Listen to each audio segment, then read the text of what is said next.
It's one thing to know conceptually what we want, ideologically. It's an entirely different thing to be truly ready and open in our hearts and our bodies, to have a nervous system that's able and ready and has the capacity to receive the things we want.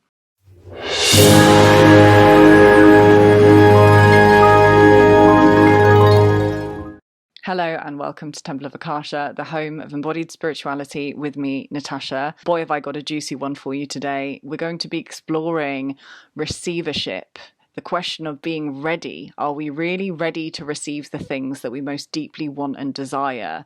The conscious mind says, yes, I'm ready to receive sacred union, conscious partnership, financial wealth and security, a home, a vital and healthy body, community, brotherhood, sisterhood, etc. But is the subconscious mind on board? Is your nervous system on board? Is your body on board with that desire?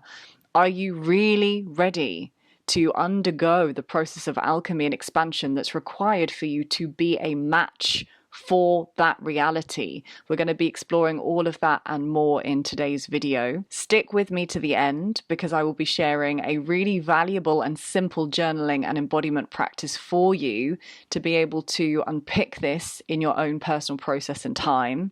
And a few things before we dive in. If you are interested in working with me on a one-to-one basis, I do have a limited number of one-to-one slots available. I also offer mentorships that are available for 4, 8, or 12 weeks. I do now have a wait list for those mentorships because there has been an inundation of people wanting to work with me. So if you are interested in that more long-term work, I suggest applying now. The mentorship will open again in April to new clients.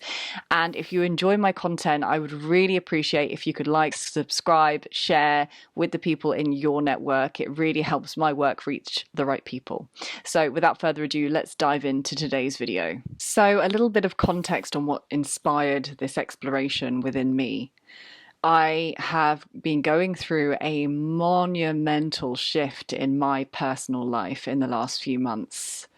I entered into sacred union at the end of last year with a man that I didn't know prior to December, who effortlessly dropped into my reality with what felt like a seamless entrance into my experience.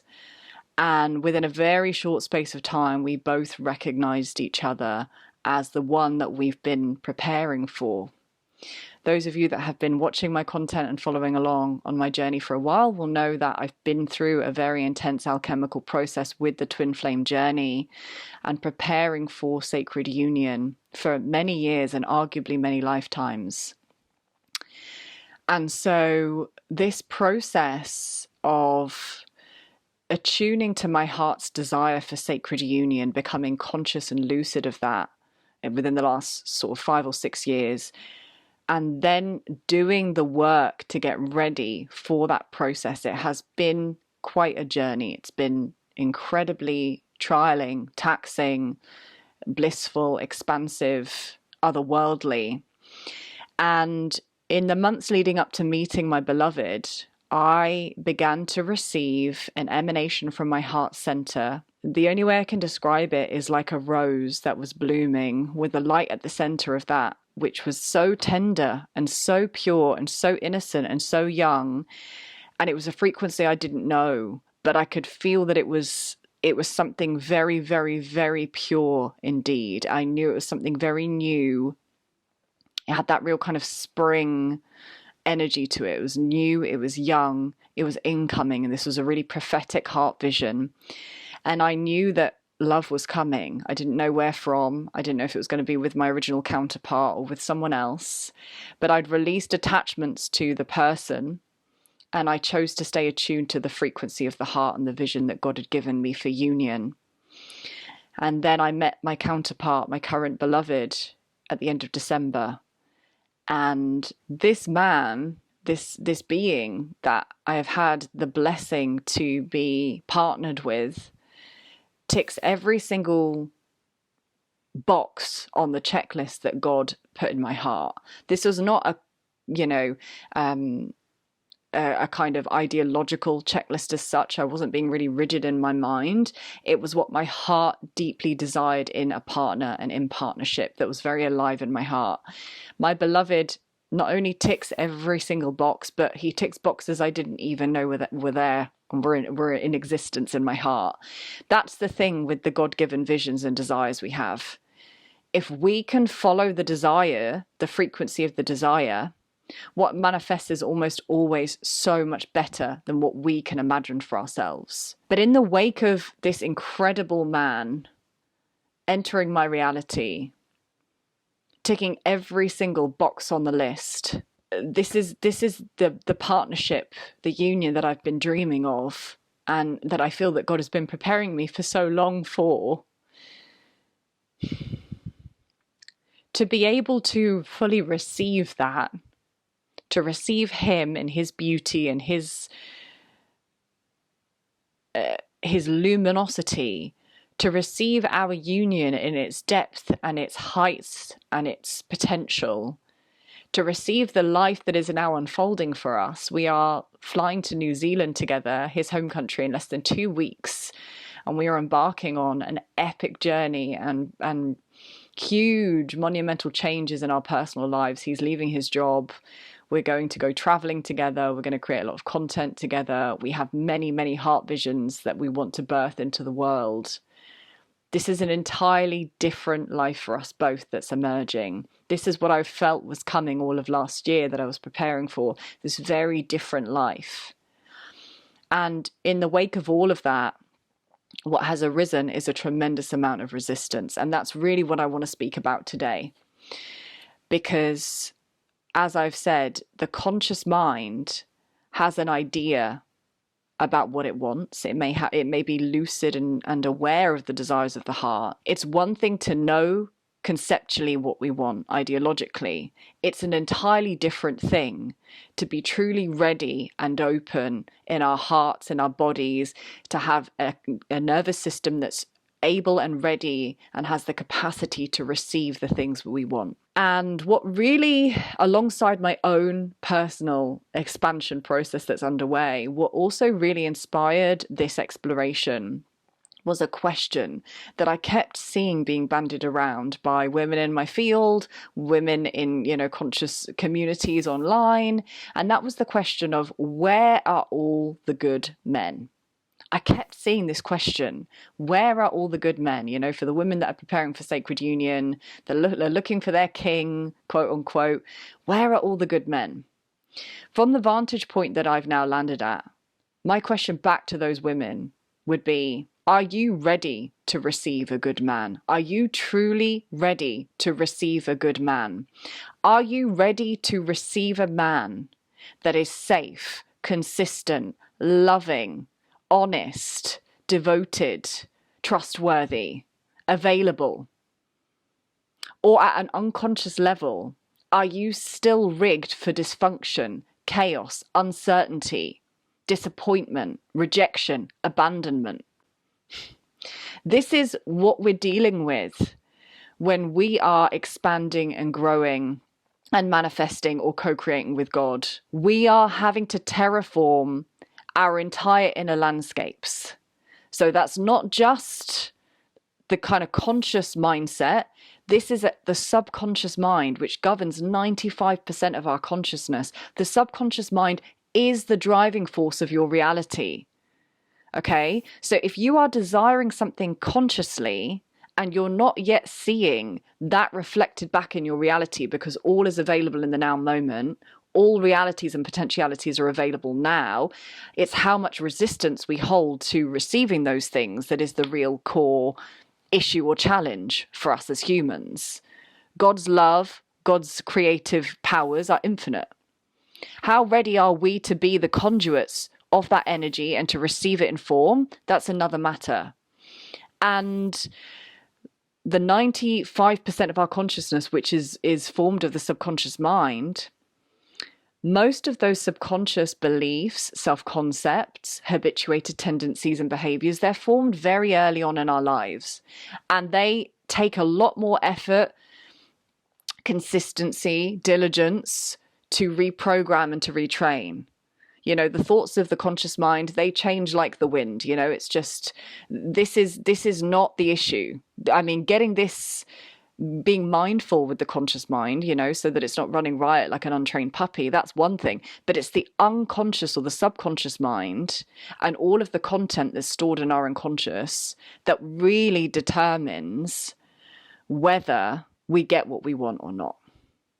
There's a quote that has kind of been inspired by a Spencer Johnson quote, and I don't know who actually said this iteration, but it came to me as I was preparing for this video.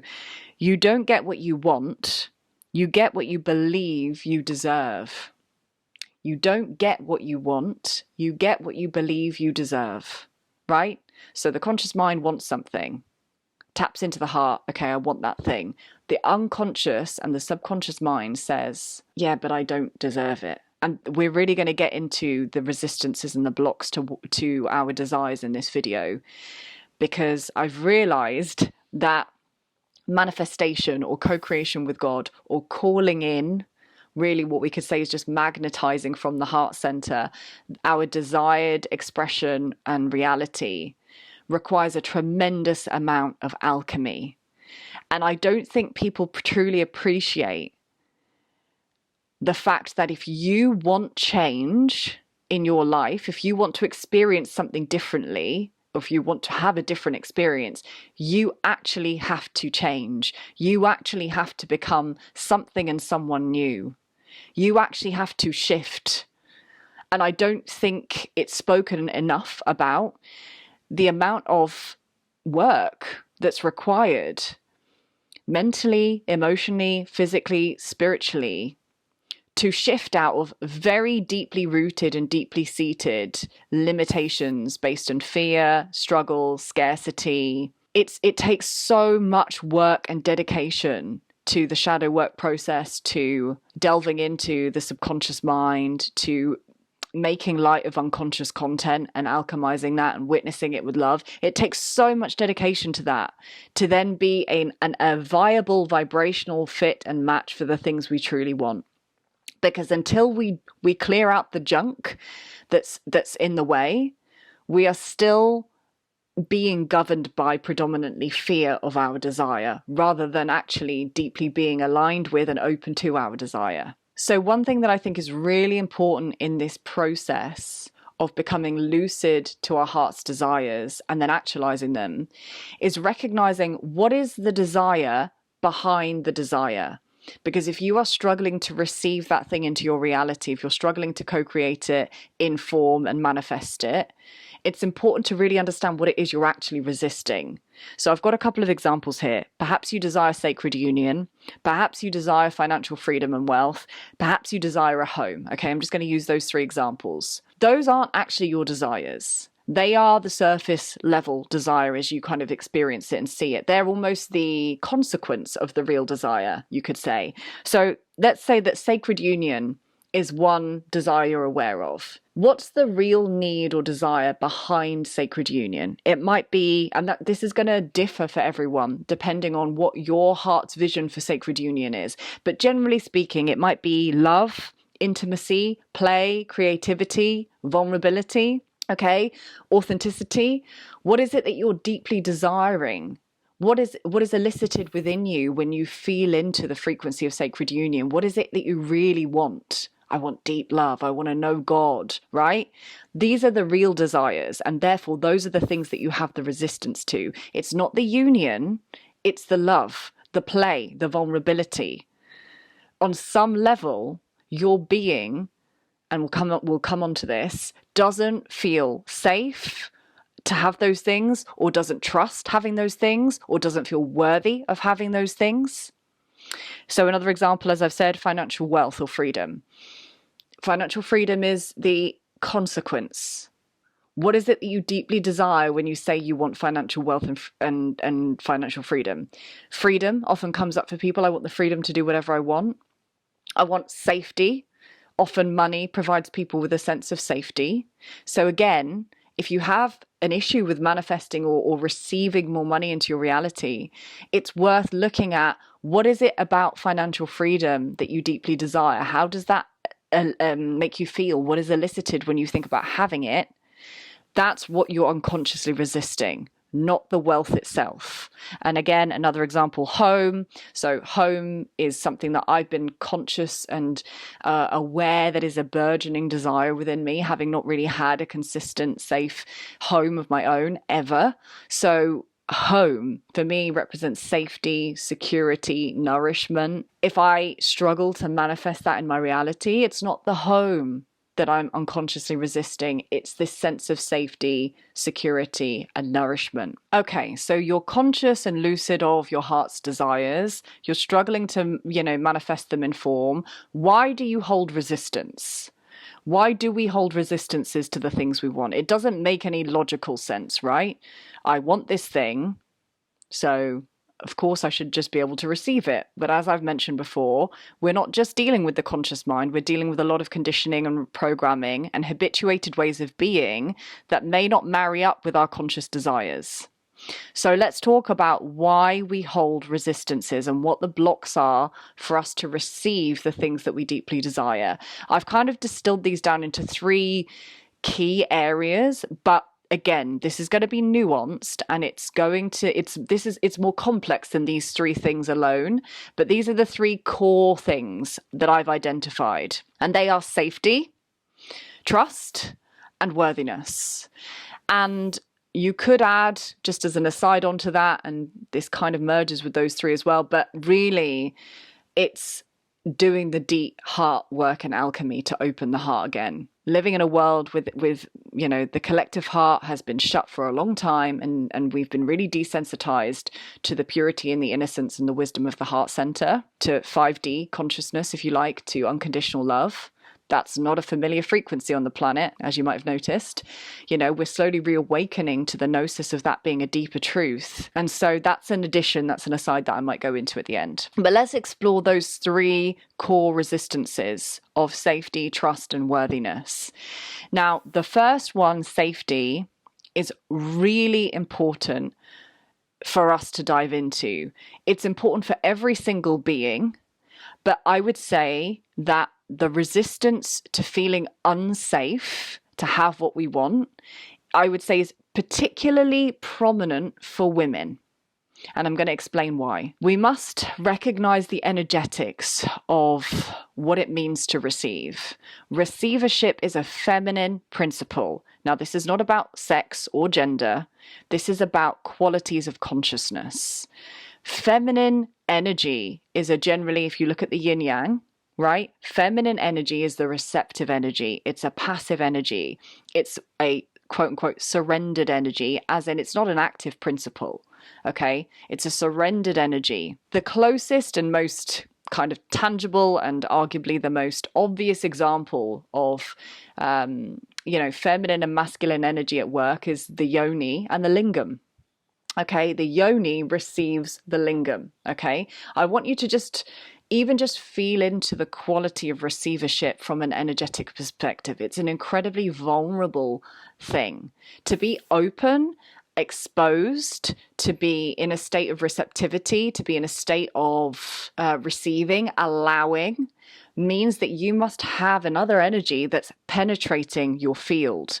So to be the one receiving an energy means that there must be another energy that's entering your field. There is a penetrative quality to that, and therefore it's a masculine quality when whatever it is that's coming in, whether it's a man or a woman or money or whatever else, that is coming towards you actively. You are in that feminine, surrendered, passive state of receiving. The energy coming towards you is in the masculine, active state of coming towards you and entering your field. For those of us as women who've experienced sexual or physical abuse and had our bodies violated, and whether we've had that experience directly or whether we've come from lineages where that has happened, and I would argue that almost every woman on the planet has either had a direct or indirect experience of having their sexual or physical boundaries violated, penetrative energy, masculine energy, can feel incredibly unsafe to a body and to a nervous system that has not yet recovered from the trauma of being penetrated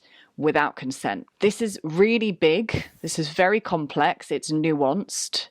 And I appreciate that this is a very sensitive and challenging subject for some people. myself included, but it's really important that we understand the energetics of receiving, because our blocks to receiving lie so much deeper than we might kind of assume just looking at it at a surface level. So safety, if we have historically felt that we've received energy that wasn't welcome, whether that's physically, sexually, or even emotionally, mentally, or energetically, right? I would guarantee that every single person on the planet, regardless of their sex or gender, has experienced boundaries being violated, even if it's just energetically. You know, as a woman, you get very accustomed to walking down the street and having men catcalling you or shouting, names at you or whatever. There was no physical penetration there, but there is an energetic penetration, right? And it's felt, especially for those of us that are highly empathic and attuned to the subtle realms. It's felt. The penetration is felt. These psychic, emotional, or energetic ways that we're penetrated, they happen often until we establish really solid boundaries across all levels of our being. And so regardless of what body you're in, we've all at some point probably experienced some degree of feeling unsafe in the energy we've received, you know? Even I know many beautiful men in my field who've received unwanted attention from women, you know, advances from women, manipulative energy from women that's made them feel unsafe and dysregulated in their nervous systems.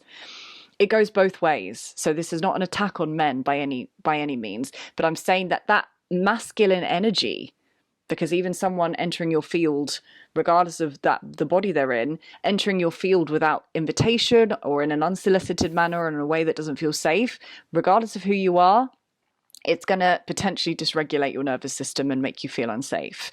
So now we have established that the energy of receiving is a feminine quality and principle, regardless of your sex or gender. We must understand that there's a vulnerability that comes with that.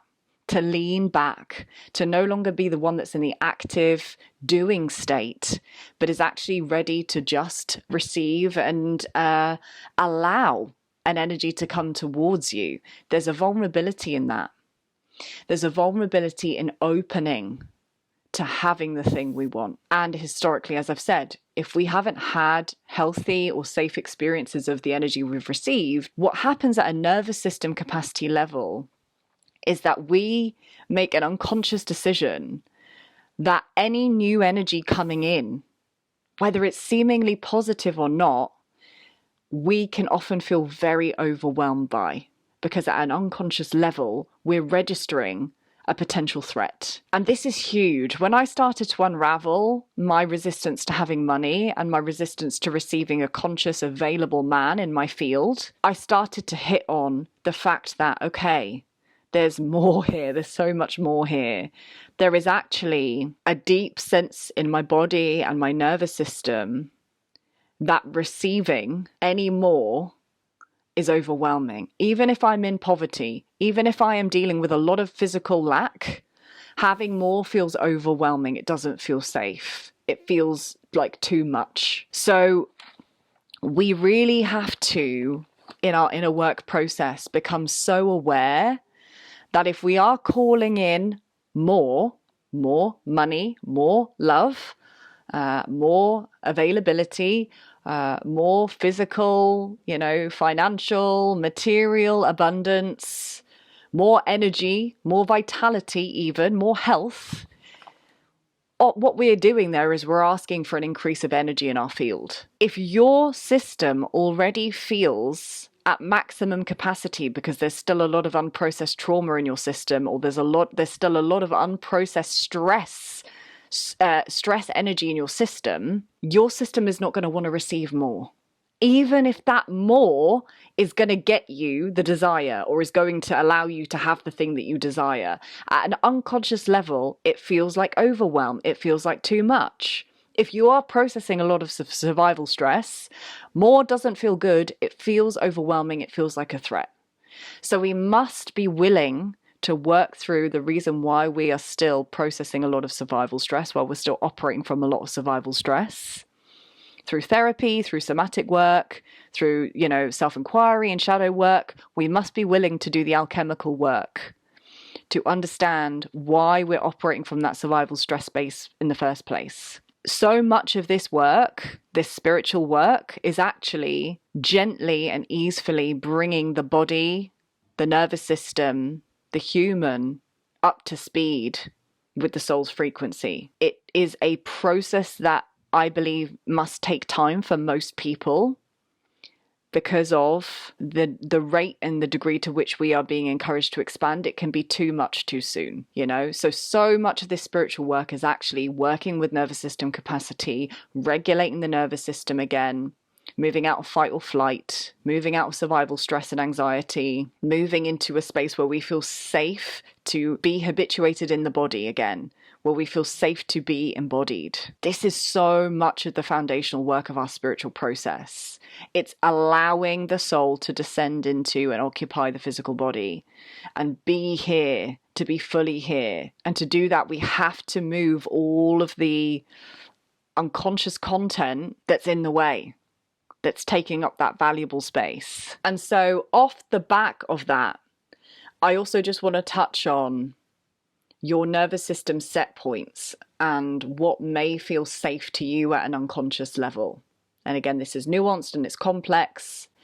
I'm going to use myself as an example. I grew up with a lot of insecurity and instability. I grew up with a very mentally unwell father who was very volatile, very, very unpredictable.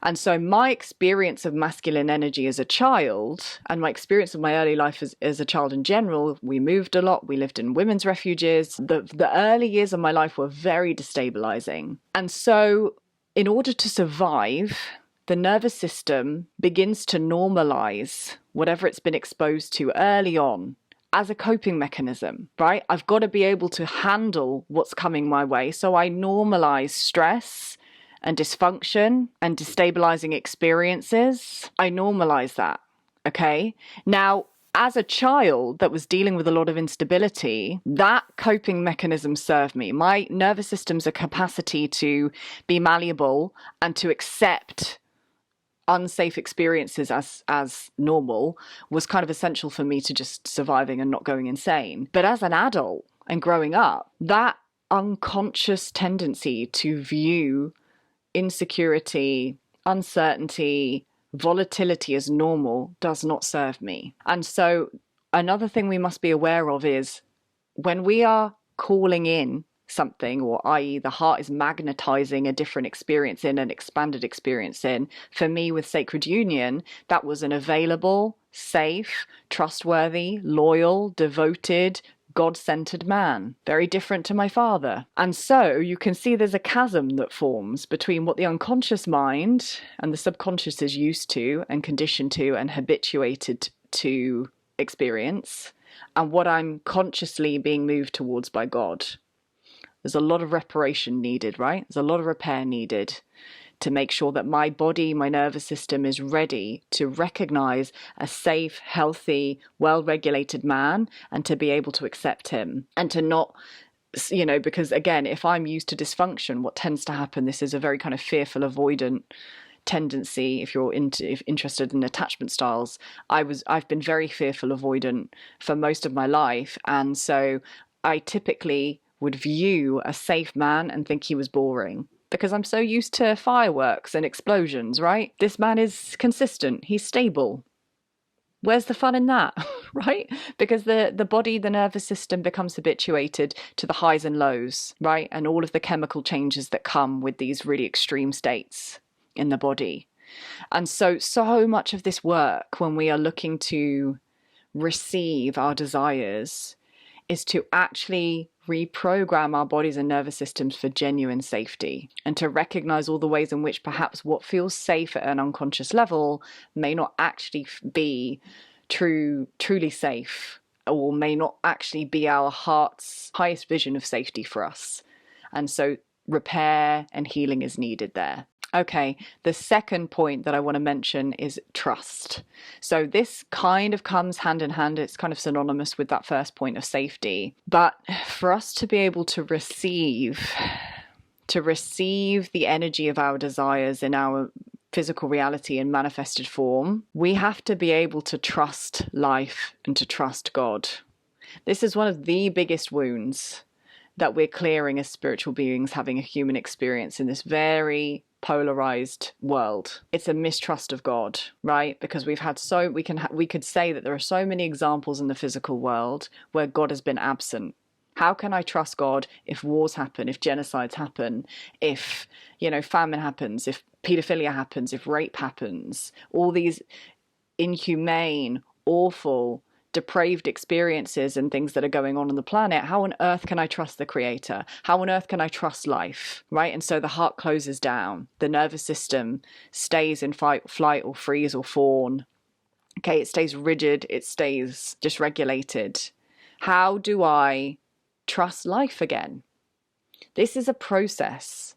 This is a huge, huge process of moving beyond just our physical understanding of reality and knowing God's true nature, and recognizing that the world has turned its back on the divine. It's not the divine turning its back on the world. I think that's really, really important to recognize that we have free will. We can choose at any moment to tune in and to be real and authentic. And a person that's connected to their heart could never enact or move through the world in ways that harm other beings and that cause suffering in the way that is often perpetuated on the planet. But that is because they've lost connection to the divine. They've lost connection to the source and to the light of their own heart. A person that's severed from their heart is capable of anything. And so it is not God, Goddess, the divine, that has abandoned us, but that is often the wound that we're having to clear on our journeys. It's the abandonment wound, and therefore a lack of trust. It may manifest as I can't trust him to be loyal to me. I can't trust him to stick around. I can't trust this money to stay. It's going to just leave me straight away, so I'd rather not receive it. That's been a big one for me. Not wanting to receive money because I've been already assuming that it's going to leave and I'll be disappointed and it's going to abandon me and I'll have to deal with that abandonment wound all over again. So much of what we're clearing and having to rectify when we open to receive an expanded vision of our reality is trust. Do we trust ourselves to show up and stand for ourselves, for our sovereignty, for our individuality, for our needs, our boundaries in a way that truly honors the vision?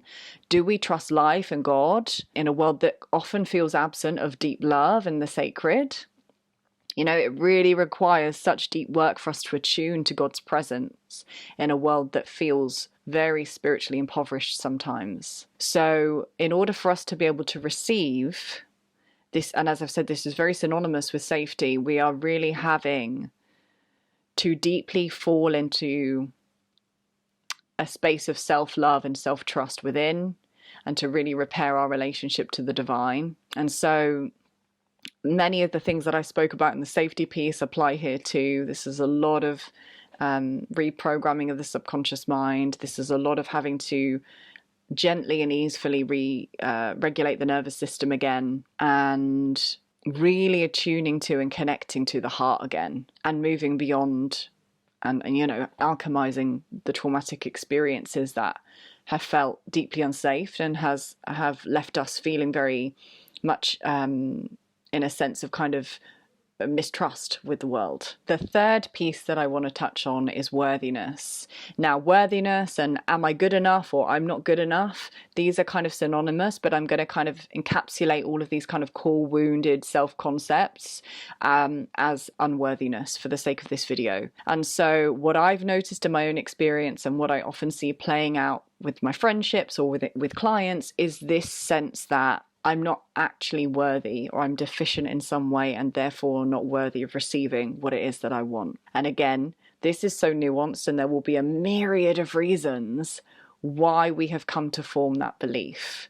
A lot of it perhaps can be linked to the programming that is perpetuated within the fear-based matrix, that our worth and value is conditional, that we're only worthy or valuable if and when we produce a certain amount or we do certain things. And in a world that does not value the sacred, in a world that currently does not value the subtle realms, that is very much focused on production, consumerism and consumption, and on capitalism, and a lot of very kind of wounded masculine programming, it's very normal, I think, that we've all kind of made unconscious or conscious assumptions that we are not worthy beings unless we're on the hamster wheel, working as cogs in the machine, in the fear-based matrix. And so this is a huge one to unravel. This is one of the core wounds, you know, feeling unworthy. And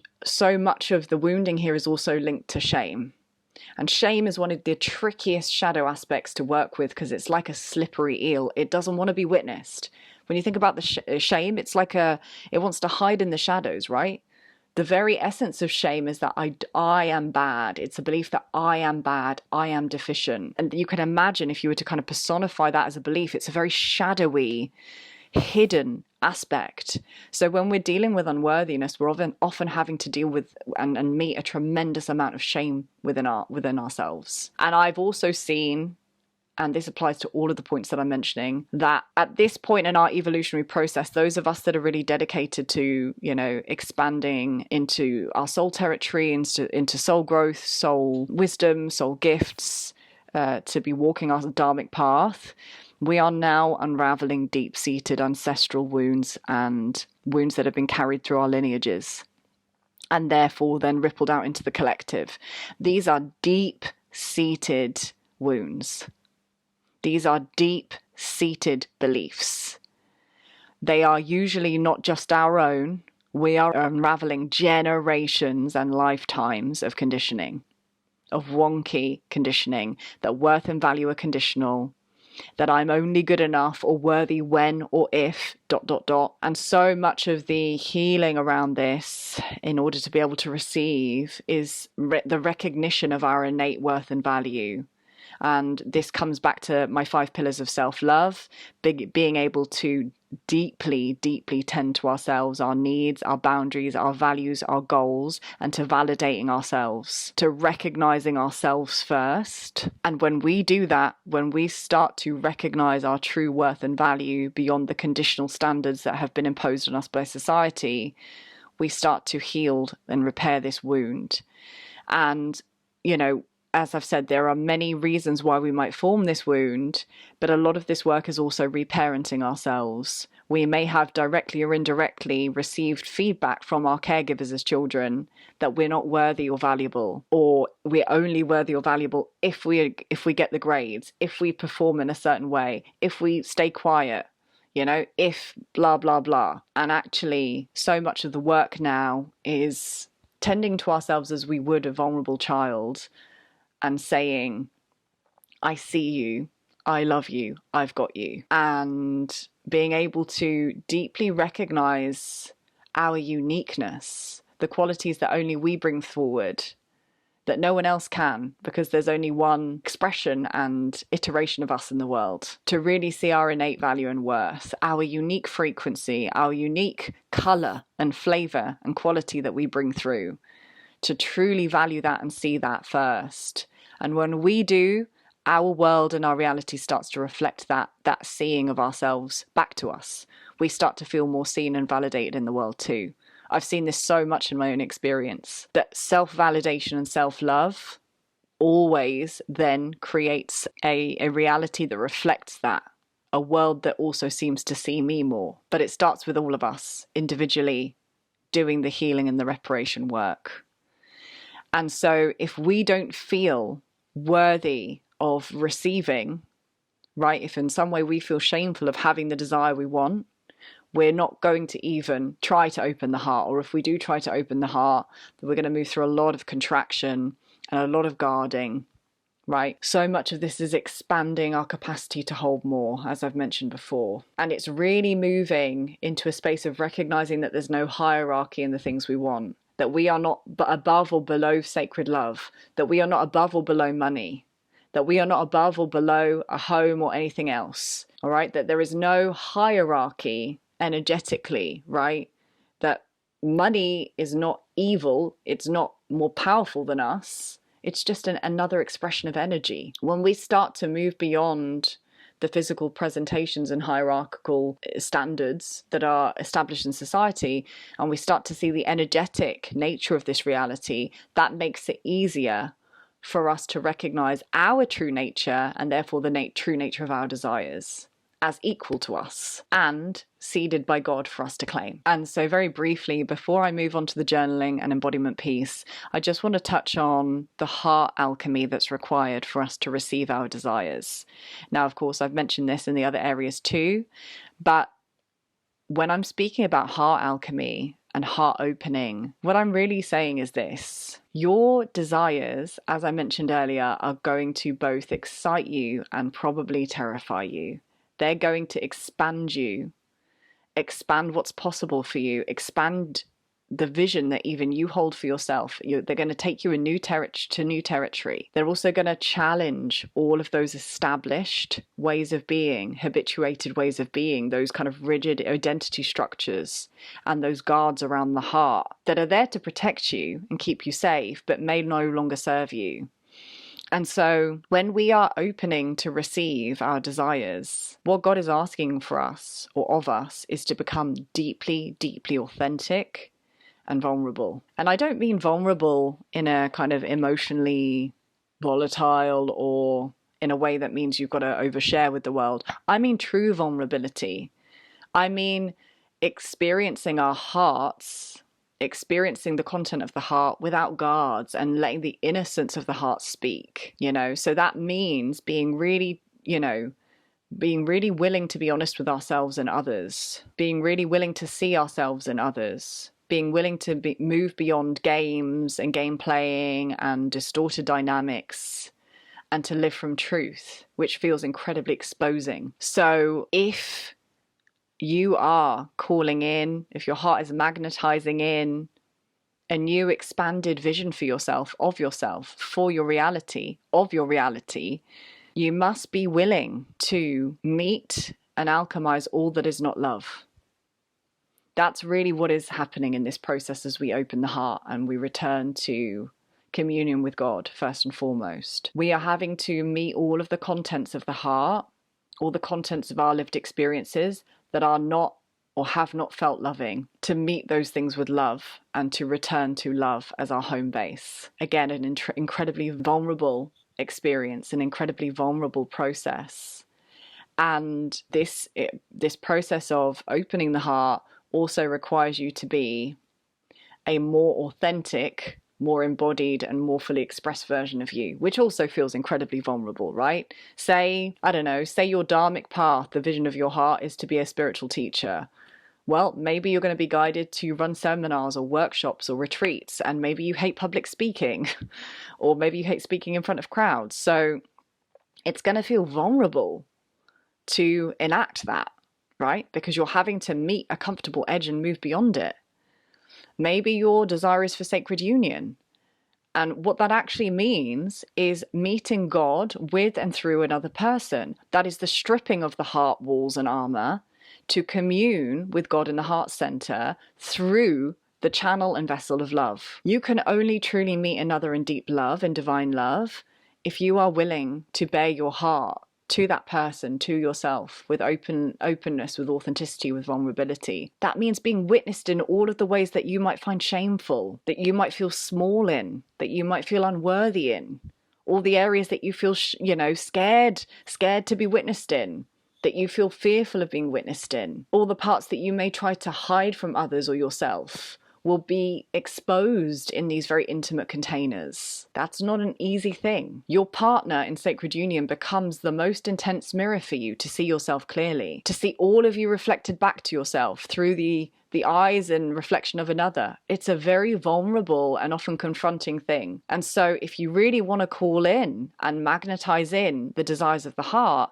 be ready to do the deep heart alchemy and opening work. And so with all of those things in mind, I'd love to leave you with a journaling and an embodiment practice that you can try on your own to really dive into more deeply what it is that you desire and also what might be stopping you from anchoring that reality right now. And so what I'd like you to do is imagine where you'd like to be. I'd like you to maybe just close your eyes for a moment, or in your journal to write down, what is my vision for myself? What is my heart desiring? What is my heart's vision for my life, for my experience? You can word it in a way that feels most resonant for you.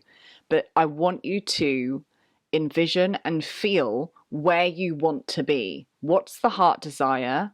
What does that feel like, look like, etc.? Take yourself there. So maybe it's the sacred union, right? Maybe it's earning 10K a month. Maybe it's having finished and written and published a book. Maybe it's starting your first women's or men's circle. Maybe it's something entirely different. Maybe it's all of those things, right? Imagining the life you desire. Now, I want you to feel into and acknowledge and journal on who you have to be or become to live and experience that reality. What does that version of you look like, feel like, think like, move like, eat like? How do they embody, express? What are they believing about themselves and the world? How do they hold themselves? What do they do on a day-to-day basis? What are their practices, habits, behaviors? I want you to really take yourself there. Take yourself to the version of you that's already living that experience. Experience that reality now through your embodiment. Feel into the difference and quality of that version of you. Call that version of you in and just notice, who would you have to become to experience that reality? And I like to call this process deconstructing your desires, because now you have a sense of that version of you, right? You can maybe feel into their mindset choices, their eating habits, their exercise habits, their sleep routine, their self-love practices, the work they do, the way they dress, the way they speak, the way they hold themselves, the way they breathe, the way they move and express. I want you to now notice, what is the difference between that version of you and the current version and expression and embodiment of yourself right now? What changes do you need to make to become the version of you living your desired reality? Now you've already experienced that version, you should have a clearer understanding of what that version of you would be doing, is doing in the quantum space, and what you need to change to become that version embodied. This is a really valuable, relatively quick, but really interesting exercise to do often. Take yourself there. Let yourself feel that iteration of yourself, because it already exists. But what do you need to do to anchor and consistently embody as that energy? And so as we wrap up the video today, I'd like to just reaffirm that change, transition, expansion, evolution is really scary to the animal body, to the nervous system, to the ego identity, which really likes consistency and to form and crystallize a sense of self around what has been well established, right?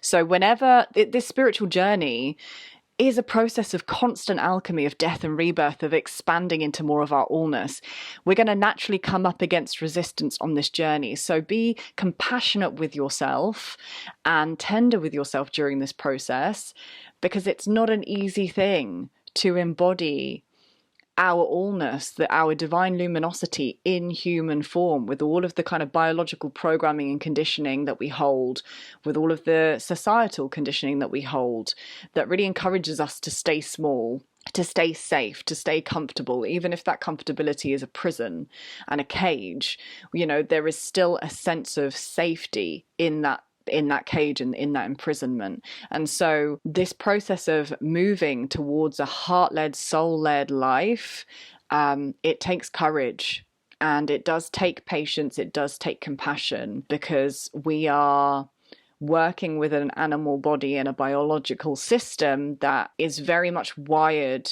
to keep us safe, and wants to keep us safe through keeping us attached to and in bondage to the familiar.